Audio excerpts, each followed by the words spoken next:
नमस्कार, आप देख रहे हैं 5 की बात। मैं हूं नगमा। इस वक्त लगातार ये सस्पेंस बना हुआ है कि अलगाववादी नेता यासीन मलिक को क्या सजा मिलती है। यासीन मलिक की सजा पर बहस पूरी हो गई है और कुछ देर के बाद सजा का ऐलान होना है।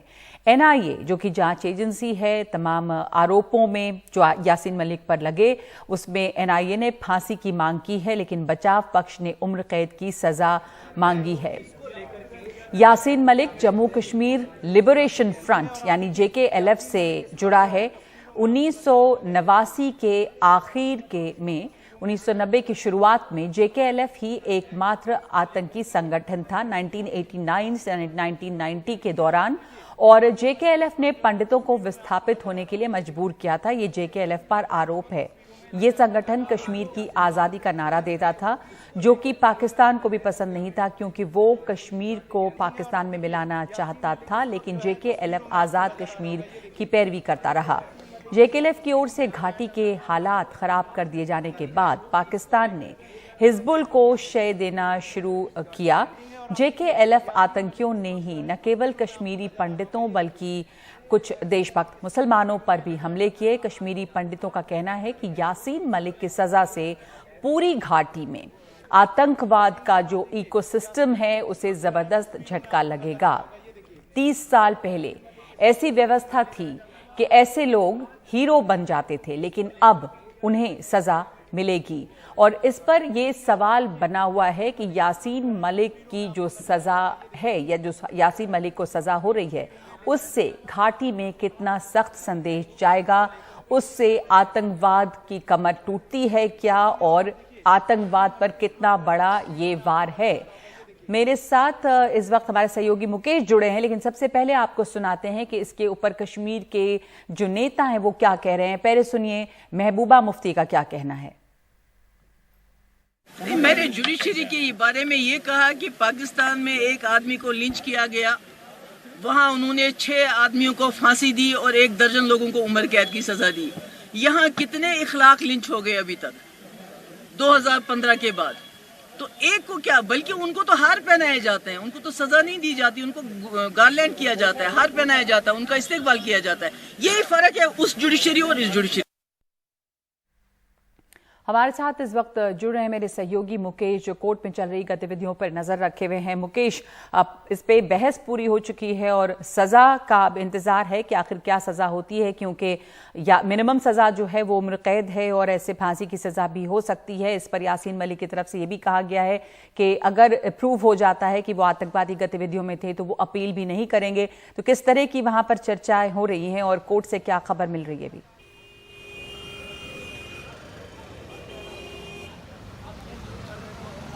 देखिए, उम्मीद की जा रही है कि जो फैसला है अदालत कोर्ट का वो कुछ ही देर में आ जाएगा। हालांकि ये फैसला 3:30 बजे आना था, लेकिन अभी जानकारी ये मिली है कि कोर्ट में जो जज हैं, जो विशेष सीबीआई कोर्ट के जज हैं, वो माफ़ करिए जो विशेष एनआईए कोर्ट के जज हैं, वो अभी फैसला लिखवा रहे हैं। और फैसला लिखने के बाद ये कहा जाएगा कि जो यासीन मलिक हैं उन्हें कोर्ट में पेश किया जाए, और कोर्ट में पेशी होते ही जो कोर्ट है वो सज़ा का ऐलान कर देगा। जिस तरह की धाराएं लगी हैं, जिसमें यूएपीए है, 120 भी है, 121 है, उन धाराओं के तहत जो कम से कम सज़ा है वो उम्र कैद है और अधिकतम सज़ा जो है वो फांसी है। तो जो एनआईए है उसने मांग की है कि यासीन मलिक को फांसी दी जाए।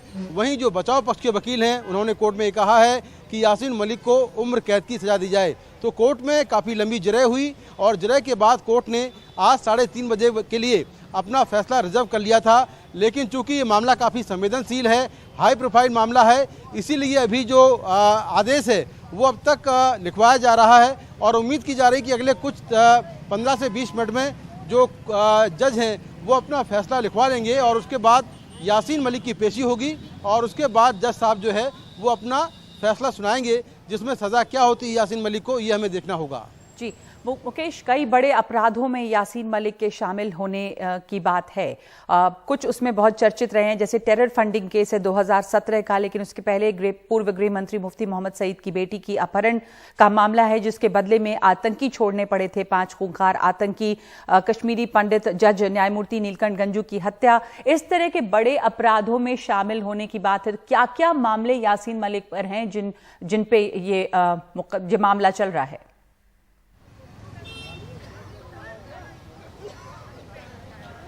देखिए, ये जो मामला है, ये मामला 2017 का है, जब बुरहान वानी की इनकाउंटर के बाद घाटी में काफ़ी बड़े पैमाने पर हिंसा हुई थी, लगातार पथराव हो रहा था, बहुत जगहों पर आगजनी की जा रही थी, बहुत सारी आतंकवादी घटनाएं हो रही थी।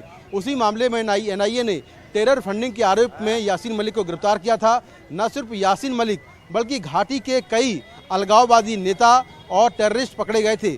कुल 19 लोग इस केस में आरोपी हैं, जिसमें 3 लोगों को कोर्ट ने डिस्चार्ज कर दिया था। 15 लोगों पर अभी केस चल रहा है। इन 15 लोगों में यासीन मलिक ने केवल अपना जुर्म कबूल किया है, इसीलिए यासीन मलिक को कोर्ट ने 19 मई को दोषी करार दे दिया था और उस पर आज सज़ा का ऐलान होगा। यासीन मलिक पर टेरर फंडिंग के अलावा 4 और मामले चल रहे हैं, जिसमें एक मामला एयरफोर्स के 4 अफसरों की हत्या का है, दूसरा मामला रूबिका सईद की किडनैपिंग का है, इसके अलावा 2 और मामले हैं। हालांकि कोर्ट में यासीन मलिक ने कहा कि 1994 में ही उसने हथियार त्याग दिए थे, हिंसा का रास्ता छोड़ दिया था और वो लगातार अहिंसा के रास्ते पर है। वो 7 प्रधानमंत्रियों के साथ काम कर चुका है, लेकिन कोर्ट ने उसकी ये सब बातें नहीं सुनी। कोर्ट ने कहा कि इन सब बातों का वक्त निकल गया है, आपको पहले काफ़ी मौका दिया गया था, लेकिन आपने अपना जो जुर्म है वो कबूल कर लिया है, इसलिए अब सज़ा पर बात कीजिए। सज़ा पर 2 ही प्रावधान है, उम्र कैद या फांसी। इसके बाद यासीन मलिक शांत रहे। फ़िलहाल जो यासीन मलिक के वकील हैं उनसे मेरी बात हुई है, उनका ये कहना है कि जो कोर्ट ने NIA को यासीन मलिक की जो प्रॉपर्टीज़ हैं, उनकी जो संपत्तियां हैं, उसकी एक रिपोर्ट देने के लिए कहा था, क्योंकि इन संपत्तियों के आधार पर ही यासीन मलिक पर कितना जुर्माना होगा ये तय किया जाएगा। तो NIA ने अपनी रिपोर्ट कोर्ट में सौंप दी है, जिसमें ये कहा गया है सूत्रों के मुताबिक कि यासीन मलिक की घाटी के आसपास 11 कैनाल की प्रॉपर्टी है, 11 कैनाल ज़मीन है, इसके अलावा श्रीनगर में उसका एक घर है। तो इसी प्रॉपर्टी के बेस पर उस पर जो जुर्माना है वो कोर्ट तय करेगा। तो अभी कुछ वक्त और लगेगा, इसके बाद यासीन मलिक को कोर्ट में पेश किया जाएगा और जो जज हैं विशेष NIA कोर्ट के, वो अपना फैसला सुनाएंगे। नगमा, ये विशेष NIA कोर्ट इस पर अपना फैसला सुनाएगी। बहस पूरी हो चुकी है, लेकिन फैसले का इंतजार है। हाई प्रोफाइल केस है, कई सारे मामले हैं यासीन मलिक पर। मुकेश हमारे साथ बने रहिए। हम सुनाना चाहते हैं पहले अपने दर्शकों को एडवोकेट जो हैं इस मामले में, मोहम्मद फरहान, उन्होंने क्या कहा है। उन्होंने बोला कि मैं 7 प्राइम मिनिस्टर के साथ काम कर चुका हूँ, 7 प्राइम मिनिस्टर के साथ काम कर चुका हूँ इंडिया में, और अटल बिहारी वाजपेयी जो है उन्होंने तो मेरे को पासपोर्ट भी दे दिया था। तो उन्होंने ये भी बोला, और जो है फिर मिटिगेटिंग जो फैक्टर्स की बात हुई कि मिटिगेटिंग फैक्टर्स कैसे होने चाहिए क्वांटम ऑफ पनिशमेंट में। फिर उन्होंने बहुत सारी चीज़ें बोली। उन्होंने कहा कि अगर मैं वायलेंस पे रखता तो why India would send me to Harvard and other उसमें। तो ये सब बातें हुई। अब देखिए उसके उन्होंने बोला कि while basically taking any punishment against me और ग्राइंड इन सेंटेंस, तो कोर्ट को बोला कि आप इन सब चीज़ों का ख्याल रखिएगा। तो यासीन मलिक की सज़ा का इस वक्त इंतजार हो रहा है। आपको बता दें कि विशेष NIA अदालत जो है उस पर बहस हुई है और उसके बाद फैसले का इंतजार है। NIA ने इसमें फांसी की सज़ा की मांग की है और इसमें जो न्यूनतम सज़ा है वो भी उम्र कैद की सज़ा है। यासीन मलिक की तरफ से ये कहा गया है कि वो एक लंबे समय से हिंसा का रास्ता छोड़ चुका है और 7 प्रधानमंत्रियों के साथ काम किया है और गांधीवादी राह पे वो चल रहा है, इस तरह की अपील की गई है। लेकिन ये भी कहा है कि अगर इंटेलिजेंस एजेंसीज ये साबित करती हैं कि वो आतंकी गतिविधियों में लिप्त रहा है तो फिर वो किसी तरह की अपील नहीं करेगा। यासीन मलिक के ऊपर जो है UAPA के तहत केस है। धारा 16 है आतंकवादी गतिविधि, धारा 17 आतंकी गतिविधि के लिए धन जुटाना, ये सब UAPA के तहत केसेस हैं। धारा 18 है आतंकी घटना की साजिश रचना और धारा 20 आतंकी संगठन का सदस्य होना। इसके अलावा कई मामले यासीन मलिक पर हैं। तो इस बड़ी खबर पर हम बने हुए हैं। एक ब्रेक ले रहे हैं 5 की बात में इस चर्चा पे और इस खबर पे लौटते हैं। यासीन मलिक की सजा पर क्या फैसला होता है, इसका इंतजार है।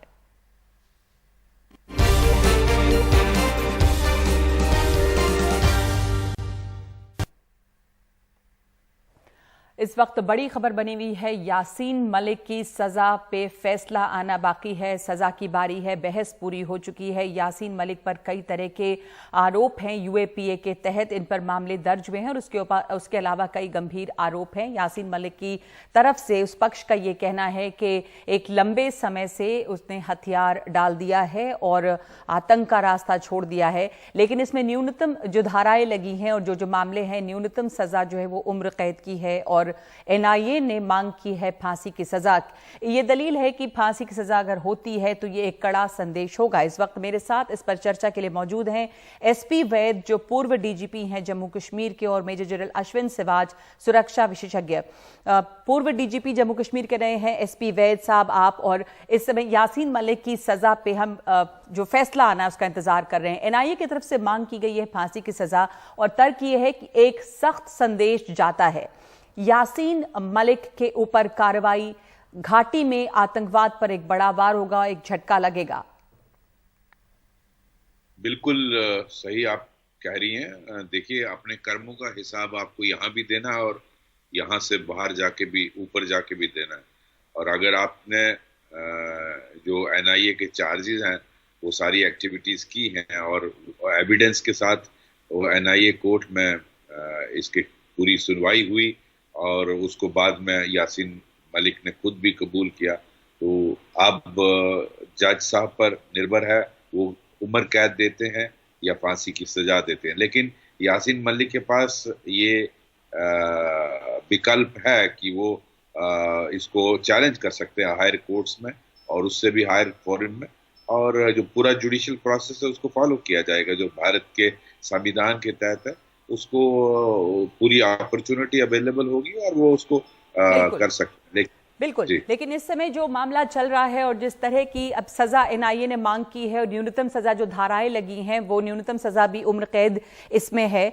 मेजर जनरल अश्विन सिवाज, कितना बड़ा संदेश आतंकवाद को है ये घाटी में? खास करके हमने देखा जैसे कल ही एक पुलिस वाले की वहां पर दोबारा हत्या हुई है, तो आतंकवाद में कहीं कमी आई है, लेकिन आतंकवाद वो है अपनी जगह पर है। एक कड़ा संदेश जाता है, बल्कि ये भी कुछ लोगों की तरफ से, कुछ कश्मीरी पंडितों की तरफ से ये बयान भी कई जगह पे छपा है कि जैसे यासीन मलिक और जेकेएलएफ इसमें जुटा रहा, कश्मीरी पंडितों के एक्सोडस में भी हाथ रहा, तो पहले इस तरह के लोग हीरो बन जाते थे, लेकिन एक सख्त कार्रवाई जो हो रही है वो एक कड़ा संदेश देती है।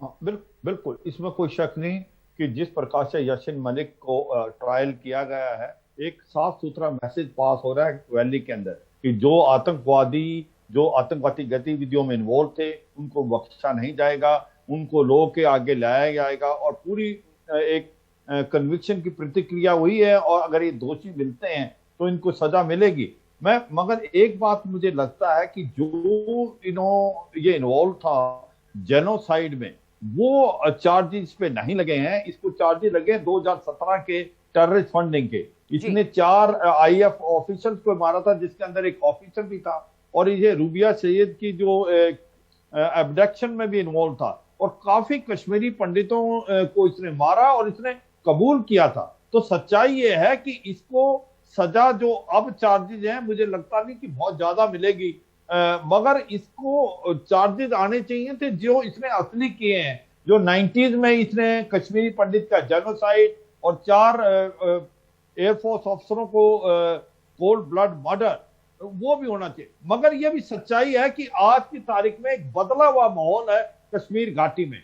लोग चाहते हैं वहां शांति आए, लोग चाहते हैं वहां पर अमन आए, वहां पर एक डेवलपमेंट का माहौल है। और ये एक मैसेज जो अभी कश्मीरी पंडित को दोबारा ले जाने की बात हो रही है, उनको अभी प्राइम मिनिस्टर पैकेज में उनको दोबारा वहां जॉब मिली है। ये 1-2 किस्से होंगे क्योंकि वो सॉफ्ट टारगेट है, पर मुझे लगता है एक बहुत अच्छा मैसेज गया है वैली में। और यह भी सच है कि वैली के अंदर यासीन मलिक का कोई साथी नहीं है। ऐसा नहीं है कि अगर यासीन मलिक को कल सजा हो जाती है तो वहां पर लोग जो हैं सड़कों पे आ जाएंगे। यासीन मलिक जैसे जो पॉलिटिशियन हैं, हाँ, उनकी कोई वजूद नहीं आज की तारीख में।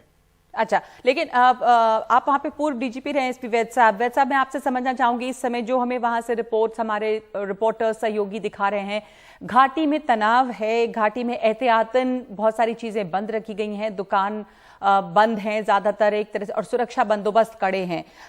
जो बात अभी मेजर जनरल अश्विन सिवाच कर रहे थे, आपको लगता है कि किस तरह का असर JKLF या यासीन मलिक जैसे नेता या जो पॉलिटिशियंस इनके हिमायती हैं उनका अभी भी घाटी में है? घाटी में इससे कोई फर्क पड़ता है? जो सुरक्षा बंदोबस्त जिस तरह के रखे गए हैं उसे देखते हुए आपको क्या लगता है, क्या इम्पैक्ट इसका घाटी में होगा?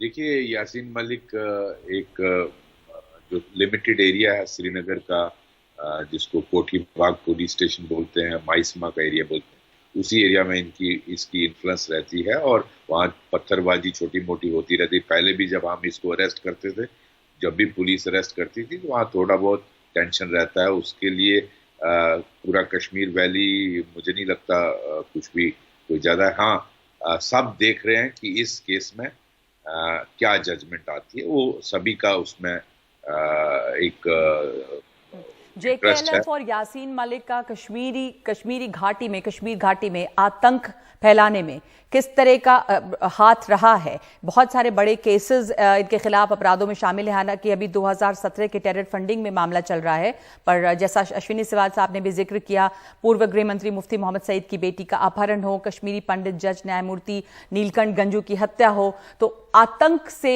जुड़ा रहा है, आतंक फैलाने में एक दौर में JKLF।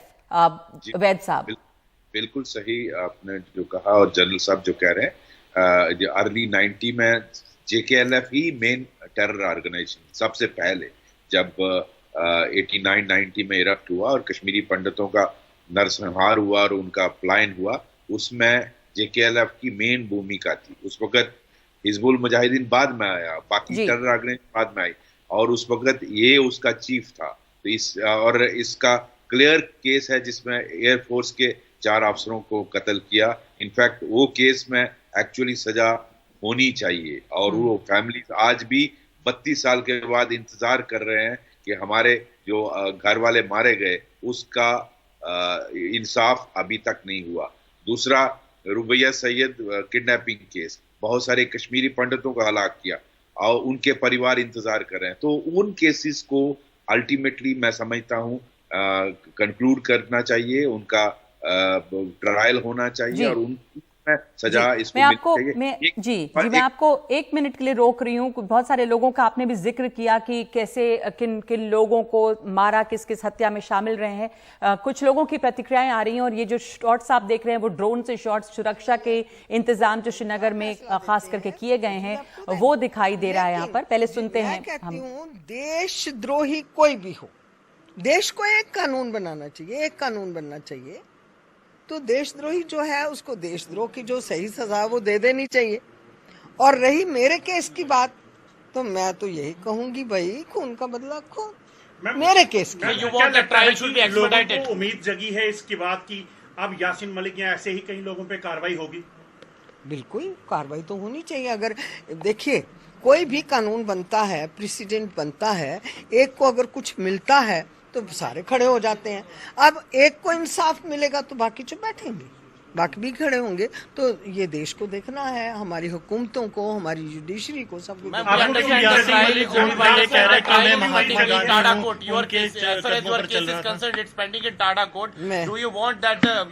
मुझे बड़ी शर्म आती है ऐसी बातें सुन के। महात्मा गांधी ने तो अहिंसा परमो धर्मा कहा था, उन्होंने हिंसा नहीं कहा। और उन्होंने लाठी मारने के लिए नहीं उठाई थी, लाठी चलने के लिए उठाई थी। आज मैं आपको कह दूं, मैं सुभाष चंद्र बोस हूं, जय हिंद की सेना तैयार कर रही हूं मैं। तो ये सारी जो बातें हैं ना, इन बातों का कोई मतलब नहीं है। कोई गांधीयन कहे, कोई बुद्धा कहे, कोई कुछ कहे, जब जिसकी जो चीज भीतर से जाग जाती है। दृश्यम पिक्चर आपने देखी होगी, आप जो दिमाग में दृश्यम बना लेते हैं उस दृश्यम से चलते रहो। अभी जो पाकिस्तान की तरफ से जो बयान आ रहे हैं यासीन मलिक के समर्थन में, उस पर आप क्या कहेंगे? भाई उनको अपना देखिए जी, उनके विषय में मैं क्या कह सकती हूँ। हर एक की, क्या हिंदुस्तान क्या पाकिस्तान, जिन जिन की दुकानें चल रही थी, रोजी रोटी चल रही थी, वो आज सारे एक हो गए हुए। आज महबूबा मुफ्ती ने कहा कि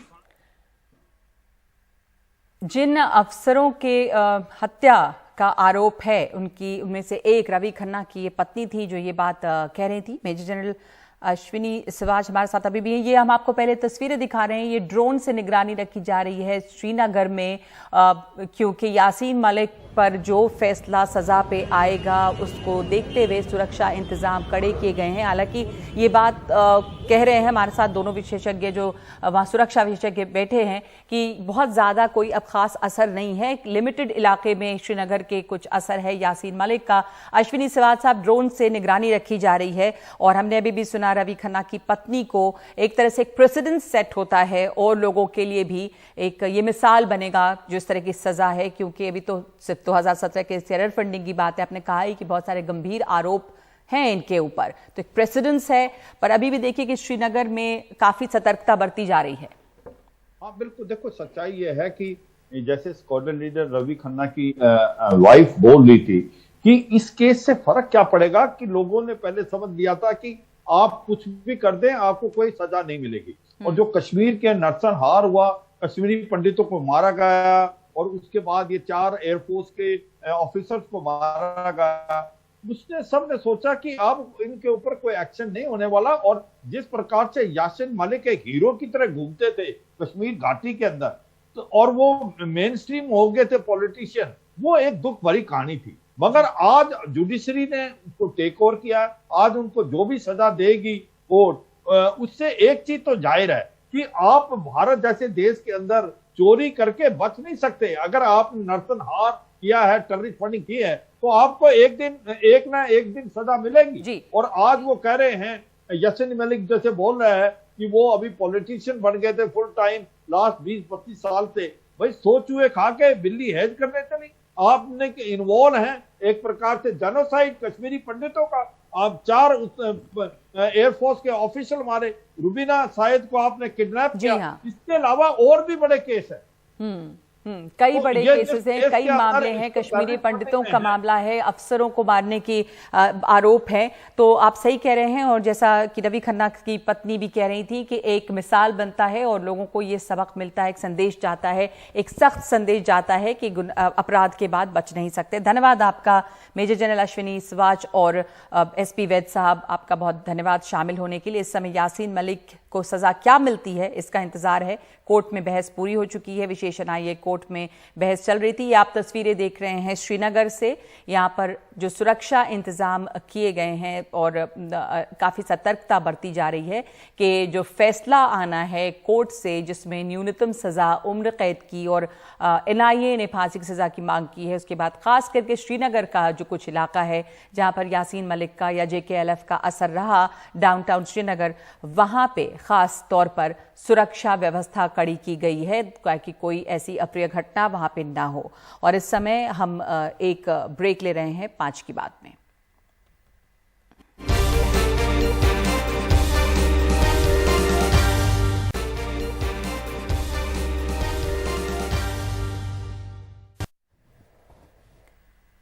JKLF के नेता यासीन मलिक की सजा का ऐलान कुछ ही देर में होगा। यासीन मलिक को कोर्ट में पेश किया गया है। सजा से पहले श्रीनगर में प्रदर्शन भी हुए, पथराव भी कुछ जगहों पर है, प्रदर्शनकारियों पर आंसू गैस छोड़े गए, सुरक्षा के कड़े इंतजाम किए गए हैं। खास करके श्रीनगर में जो यासीन मलिक का घर है उसके घर के पास कुछ पथराव भी हुआ है। सवाल है कि अब कितना असर यासीन मलिक का श्रीनगर में है। जानकार कहते हैं कि कुछ सीमित इलाकों में ही असर है, लेकिन श्रीनगर में ड्रोन के जरिए भी सुरक्षा व्यवस्था की निगरानी रखी जा रही है। नजीर मसूदी मेरे सहयोगी वहां से जानकारी दे रहे हैं। Situation here at Maisuma and some other sensitive areas where the police have made elaborate security arrangements to ensure nothing goes wrong. I think Nazir, those two sides of the road literally that you're showing us, I think that is very, very important. Because on the one hand, this entire area has been cordoned off, which is the area surrounding Yasin Malik's residence, where there were a handful of protesters resorted to stone pelting. There was tear gas used by the security forces to disperse those protests. It does remain peaceful at the moment, and as you can see on the other side, as Nazir pointed us, there is free-flowing traffic, indicating that the situation on the ground is normal. At the same time, we're also bringing our viewers live pictures, Nazir, at the moment from the NIA court in the national capital. security has been beefed up. Yasin Malik has arrived in court with a huge security contingent walking behind him. We're also learning. Yasin Malik को Patiala house court में पेश किया गया है। इस वक्त ये बड़ी खबर आ रही है, यासीन मलिक की पेशी का इंतजार था, बहस पूरी हो गई है और उसके बाद यासीन मलिक को अब कोर्ट में पेश किया गया है। कुछ ही देर में अदालत यासीन मलिक को सजा सुनाएगी। आपको जानकारी दे दें कि एनआईए ने फांसी की सजा की मांग की है। एनआईए जो इस मामले में इन्वेस्टिगेटिव एजेंसी रही है, कुछ देर में अदालत यासीन मलिक के ऊपर जो आरोप हैं उस पर सजा सुनाने वाली है और यासीन मलिक को अब कोर्ट में पेश कर दिया गया है। इसी का इंतजार था। सजा क्या होती है, क्या उम्र कैद की सजा दी जाती है या फिर फांसी की सजा सुनाई जाएगी, जैसा कि एनआईए की मांग रही है। पटियाला हाउस कोर्ट में यासीन मलिक को पेश किया गया है। यासीन मलिक को इस समय 2017 के मामले में टेरर फंडिंग का जो केस है उसमें उससे सजा हो रही है और उस पर मामला चल रहा था। लेकिन इसके अलावा यासीन मलिक पर आपको बता दें कि कई बड़े आरोप हैं, कई बड़े मामले हैं। यूएपीए के तहत केसेस दर्ज हैं इस यासीन मलिक के ऊपर, जिसमें आतंकवादी गतिविधि है, गतिविधि के लिए धन जुटाना है, घटना की साजिश रचना और संगठन का, आतंकी संगठन का सदस्य होना, ये तमाम मामले जो हैं शामिल हैं। यासीन मलिक की सज़ा को देखते हुए श्रीनगर में सुरक्षा के कड़े इंतजाम किए गए हैं। यासीन मलिक का श्रीनगर में एक घर है और घर के आसपास का जो इलाका है वहां पर कड़े सुरक्षा बंदोबस्त किए गए हैं। प्रदर्शनकारी जो कुछ थे उनके ऊपर आंसू गैस भी छोड़ी गई है और वहां पे ड्रोन से भी निगरानी रखी जा रही है। इसके अलावा बता दें कई बड़े अपराधों में यासीन मलिक शामिल रहा है। 1989 में पूर्व गृह मंत्री मुफ्ती मोहम्मद सईद की बेटी का अपहरण, जिसके बदले रुबैया सईद की रिहाई के बदले 5 खूंखार आतंकी छोड़ने पड़े थे।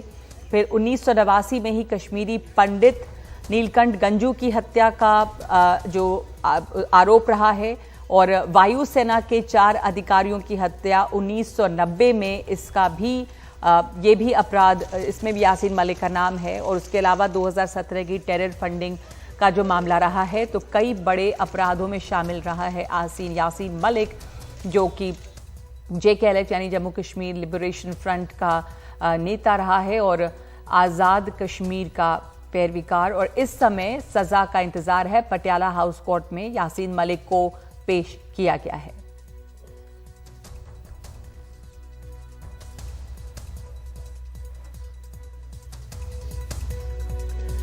तो यासीन मलिक की तरफ से कोर्ट में जो दलील दी गई है, यासीन मलिक ने कोर्ट में कहा है कि बुरहान वानी के एनकाउंटर के 30 मिनट बाद मुझे गिरफ्तार किया गया। प्रधानमंत्री अटल बिहारी वाजपेयी ने मुझे पासपोर्ट आवंटित किया, भारत में व्याख्यान देने की अनुमति दी। कहा कि इसके पहले मेरे खिलाफ कोई मामला नहीं।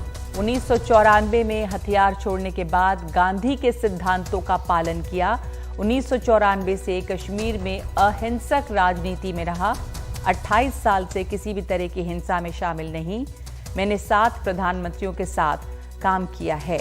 यासीन मलिक की तरफ से ये दलील दी गई है, बल्कि ये भी कहा गया है कि इंटेलिजेंस एजेंसीज अगर ये साबित करती हैं कि किसी तरह से आतंकी गतिविधि में शामिल रहा है यासीन मलिक, तो वो अपील नहीं करेंगे। आपको बता दें कि यासीन मलिक के पास अभी विकल्प है ऊंची अदालतों में अपील का, लेकिन इस समय जो पटियाला हाउस कोर्ट में उनकी पेशी हुई है उसके आगे वो अपील कर सकते हैं। एनआईए ने इस मामले में, जो एनआईए इन्वेस्टिगेटिंग एजेंसी है, इस मामले में एनआईए ने फांसी की सज़ा की मांग की है। और एक बड़ी बात यह है कि यासीन मलिक की सज़ा से एक सख्त संदेश घाटी में जाता है कि इस तरह के अपराधियों को अब उनके खिलाफ ज़ीरो टॉलरेंस की नीति है और ये हीरो नहीं बनेंगे और इन्हें सख्त सज़ा दी जा रही है। तो ये एक सख्त संदेश देने की कोशिश है।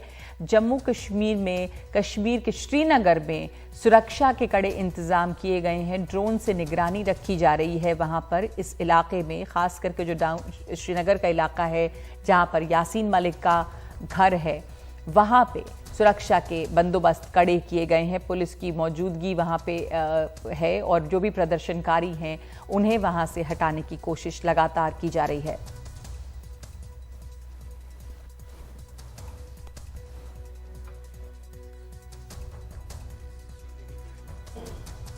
मुकेश हमारे साथ मौजूद हैं। मुकेश, इस समय आप हमें क्या जानकारी दे सकते हैं? पटियाला हाउस कोर्ट से यासीन मलिक को पेश कर दिया गया है।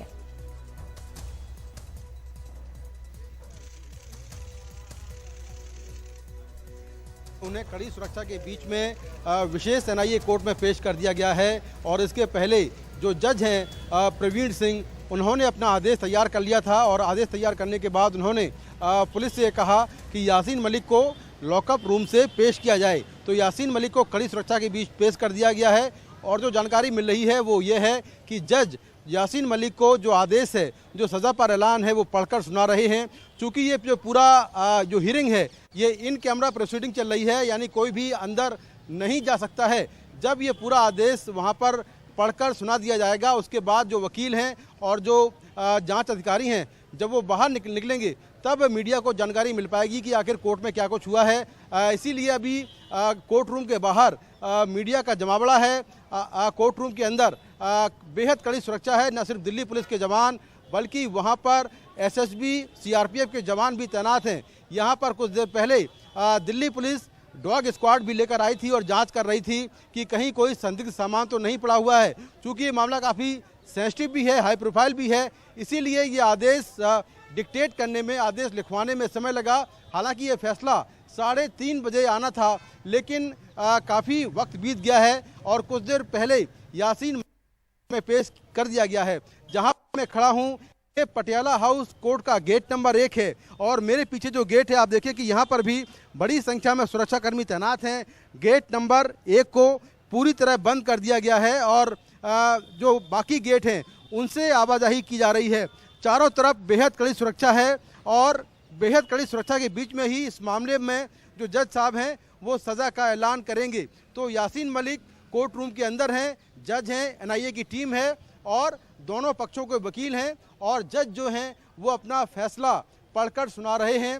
लेकिन फैसला क्या कुछ होगा ये बस कुछ ही समय बाद साफ हो जाएगा और जब कोर्ट रूम के बाहर जो एनआईए के अधिकारी हैं वो बाहर निकलेंगे और दोनों पक्षों के वकील बाहर आएंगे तब ये साफ होगा कि आखिर कोर्ट में क्या कुछ हुआ है। लेकिन जिस तरह की बॉडी लैंग्वेज यासीन मलिक की मैंने देखी जब उनको पेश किया गया था, वो मुस्कुराते हुए कोर्ट रूम के अंदर गए, उनके हाथ में एक फाइल थी, उस फाइल को लेकर वो अंदर गए और जब सज़ा पर बहस चल रही थी तब उन्होंने कई बातें रखी। जैसा मैंने बताया भी था कि उन्होंने कहा कि 1994 में मैं हिंसा का रास्ता छोड़ चुका था और मैं अहिंसा के रास्ते पर था, गांधीवादी विचारधारा पर चल रहा था, साथ साथ प्रधानमंत्री के साथ मैंने काम किया है और अलगाववाद का रास्ता मैंने छोड़ दिया था। इस तरह की बातें उन्होंने कही कि आतंक का रास्ता मैं छोड़ चुका था। लेकिन एनआईए की चार्जशीट में जो उनको लेकर जो आरोप हैं वो बड़े सिलसिलेवार तरीके से हैं कि किस तरह से यासीन मलिक और घाटी के बाकी अलगाववादी नेताओं, आतंकियों ने विदेश से पैसा लिया। ये पैसा हवाला के जरिए आया और लश्कर तैयबा के चीफ हाफिज सईद और ये सलाहुद्दीन जरिए ये पैसा आया और इनसे हाफिज सईद के तार जुड़े हुए थे। तो नगमा, यहाँ पर जानकारी ये मिल रही है कि यासीन मलिक कोर्ट रूम से बाहर निकाल दिए गए हैं और वो अब जो जेल का लॉकअप है उसकी तरफ आ गए हैं। यानी कि कोर्ट ने अपना फैसला सुना दिया होगा, लेकिन चूंकि कोर्ट में इन कैमरा प्रोसीडिंग है तो जानकारी अभी नहीं मिल पाई है। अभी मैं आपको बताता हूं कि कोर्ट में क्या कुछ हुआ है। जो यासीन मलिक हैं वो अब लॉकअप की तरफ आ रहे हैं और जानकारी यही मिली है कि लॉकअप में आने के बाद वो यहाँ से तिहाड़ जेल जाएंगे। यासीन मलिक को दिल्ली है कहा गया है वो पूरा हो गया है, लेकिन क्या कुछ फैसले में कहा गया है ये अब तक साफ नहीं है। आप देखें कि कितना ज़्यादा जमावड़ा है यहाँ पर मीडिया का और कितनी बड़ी संख्या में यहाँ पर सुरक्षाकर्मी तैनात हैं। दिल्ली पुलिस के जवानों के अलावा सीआरपीएफ, एसएसबी के जवान भी यहाँ पर तैनात हैं, डॉग स्क्वाड तैनात किया गया है। ये जो पूरा मामला है इसकी शुरुआत 2017 में हुई थी, जब बुरहान वानी के एनकाउंटर के बाद घाटी में कई बड़ी आतंकी घटनाएं हुई थीं, जिनमें पत्थरबाजी, आगजनी और कई लोगों की हत्याएं शामिल थीं, कई बड़े ब्लास्ट शामिल थे। तो एनआईए ने यासीन मलिक को गिरफ्तार कर लिया था। उन पर यह था कि वो इन आतंकी घटनाओं के लिए टेरर फंडिंग कर रहे हैं। उसके बाद जो है आप देखें कि यहाँ पर यासीन मलिक को कहा जा रहा कि कोर्ट से निकालने वाले हैं। अभी हालांकि पहुंचे नहीं यहाँ पर। तो उन घटनाओं को लेकर एनआईए ने यासीन मलिक को गिरफ्तार किया था। गिरफ्तार करने के बाद उनके अलावा इस मामले में 18 और आरोपी थे, जिसमें बिट्टा कराटे भी था, बाकी आरोपी थे। इन पर लगातार इसी साल मार्च के महीने में एनआईए ने कोर्ट में चार्जशीट पेश की थी। इस चार्जशीट में जो 3 आरोपी हैं, इस चार्जशीट के बाद 3 आरोपियों को डिस्चार्ज कर दिया गया था, जबकि 16 ऐसे आरोपी हैं जिन पर मुकदमा चल रहा था। हालांकि 10 मई को जो यासीन मलिक हैं उन्होंने अपना जुर्म कबूल कर लिया था। इसके बाद 19 मई को कोर्ट ने यासीन मलिक को दोषी करार दे दिया था और कोर्ट ने ये भी कहा था कि यासीन मलिक की जो संपत्ति है उसका ब्यौरा कोर्ट में सौंपा जाए। ये जिम्मेदारी एनआईए को दी थी और एनआईए ने अपनी रिपोर्ट आज कोर्ट में सौंप दी है। जहां तक मुझे जानकारी मिली है सूत्रों के हवाले से कि 11 कैनाल घाटी के आसपास 11 कैनाल ज़मीन है यासीन मलिक की और श्रीनगर में एक घर है। इस तरह की संपत्ति उसके पास है और इसी संपत्ति के आधार पर कोर्ट यासीन मलिक पर जुर्माना तय करेगा। तो ये सारी जानकारी आज कोर्ट में दे दी गई है। दोनों पक्षों की तीखी बहस हुई, जहां बचाव पक्ष वकीलों ने कहा कि जो यासीन मलिक हैं उनको उम्र कैद की सजा दी जाए, जबकि एनआईए की टीम ने कहा कि यासीन मलिक को फांसी दी जाए। चूँकि जो धारा 121 है इसमें, उसका मतलब ये होता है कि देश के खिलाफ युद्ध छेड़ना, और उस धारा के तहत अधिकतम सज़ा फांसी होती है और न्यूनतम जो सज़ा है वो उम्र कैद होती है। तो उसी धारा का हवाला देते हुए एनआईए की टीम ने कहा था कि यासीन मलिक को फांसी दी जाए। हालांकि दोनों पक्षों को सुनने के बाद कोर्ट ने अपना फैसला रिजर्व कर लिया था। 3:30 बजे ये आदेश आना था, लेकिन आदेश में देरी हुई क्योंकि जैसा मैंने कहा कि ये मामला काफ़ी हाई प्रोफाइल है, सेंसिटिव मामला है। न सिर्फ यहाँ दिल्ली में बल्कि पूरा जम्मू कश्मीर और पाकिस्तान तक इस फैसले पर लोग नज़र बनाए हुए हैं। इसीलिए अदालत ने समय लिया और जानकारी ये मिल रही है कि कोर्ट में अब कोर्ट की जो कार्रवाई है वो लगातार चल रही है और कोर्ट जो पूरा फैसला है वो यासीन मलिक को पढ़कर सुनाया जा रहा है। और जब ये पूरा प्रोसेस कंप्लीट हो जाएगा तो उसके बाद यासीन मलिक को वापस, ये मेरे पीछे लॉकअप है, यहाँ गेट नंबर 1 पर इस लॉकअप में लाया जाएगा और यहाँ से फिर वो तिहाड़ उनको ले जाया जाएगा। तो अभी कोर्ट में जो कार्रवाई है वो लगातार जारी है और कोर्ट के अंदर और बाहर बेहद कड़ी सुरक्षा है। कोर्ट के रास्तों को बंद कर दिया गया है, गेट नंबर 1 के आसपास के जो रास्ते हैं बंद कर दिया गया है और अंदर इन कैमरा प्रोसीडिंग लगातार जारी है। नगमा जी, मुकेश एक बार अपने दर्शकों को वापस दोहरा दें, बता दें जो लोग अभी जुड़ रहे हैं कि इस वक्त बड़ी खबर ये चल रही है, आपने तमाम विस्तार से जानकारी दी कि यासीन मलिक को कोर्ट में पेश किया गया है विशेष एनआईए अदालत में। यासीन मलिक पर 2017 के टेरर फंडिंग मामले में मामला चल रहा था, जिसमें एनआईए ने फांसी की सजा की मांग की। बुरहान वानी की वहां पे हत्या के बाद जो एनकाउंटर हुआ उसके बाद फौरन 30 मिनट के बाद यासीन मलिक को गिरफ्तार किया गया था। उस समय कई ऐसी आतंकी घटनाएं हुई थी जिसमें आरोप है यासीन मलिक पर कि उसने इन आतंकी गतिविधियों के लिए पैसे जुटाए और टेरर फंडिंग की। यासीन मलिक की तरफ से इस आरोप से इनकार करती ये कह किया गया है कि 1994 के बाद जब उसने हथियार छोड़ दिए उसके बाद गांधीवादी रास्ते पर वो चलता रहा है, बल्कि वो मेन स्ट्रीम राजनीति में जम्मू कश्मीर के रहा है और 7 प्रधानमंत्रियों के साथ काम किया। लेकिन यासीन मलिक के खिलाफ जिस तरह की कार्रवाई हुई है और जिस सजा की अपील की गई है, या तो न्यूनतम सजा मिलेगी तो उम्र कैद की और ऐसे फांसी की सजा की मांग है, तो ये जो सजा है वो एक सख्त संदेश देती है घाटी में कि इस तरह के आतंकी गतिविधियों में शामिल लोगों की तरफ से कोई रियायत नहीं होगी और सख्त कार्रवाई होगी। तो एक बड़ा फैसला आने वाला है। पटियाला हाउस कोर्ट में एनआईए की विशेष अदालत में यासीन मलिक को पेश किया गया है और शायद अब उसे कोर्ट रूम में सुनारने के बाद सजा लॉकअप में भी ले जाया गया है और उसके बाद अब ये सजा सामने आएगी। तो इस वक्त 5 की बात में एक ब्रेक ले रहे हैं। हम इस बड़ी खबर पे लगातार हम बने रहेंगे और आपको जानकारी देते रहेंगे कि इसमें क्या फैसला आ रहा है।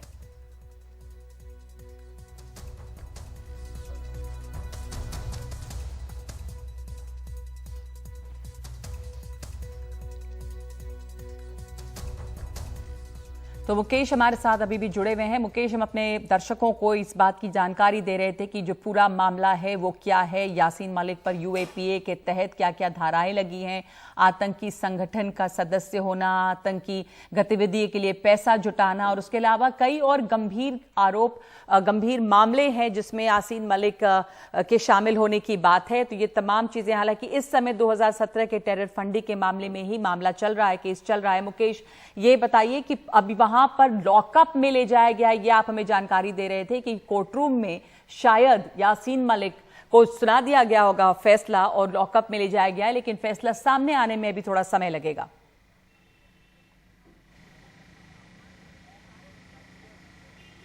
देखिए, ताज़ा अपडेट ये है कि यासीन मलिक अभी लॉकअप अभी कोर्ट रूम में ही हैं। यहाँ थोड़ी हलचल हुई थी तो ऐसा लगा कि यासीन मलिक शायद लॉकअप में आने वाले हैं, लेकिन अभी वो कोर्ट रूम में हैं और जानकारी मिली है कि जज साहब जो हैं वो कोर्ट रूम में ही अपना पूरा जो आदेश है, जो फैसला है, वो यासीन मलिक के सामने सुना रहे हैं। क्योंकि इसमें धाराएं काफ़ी संगीन हैं।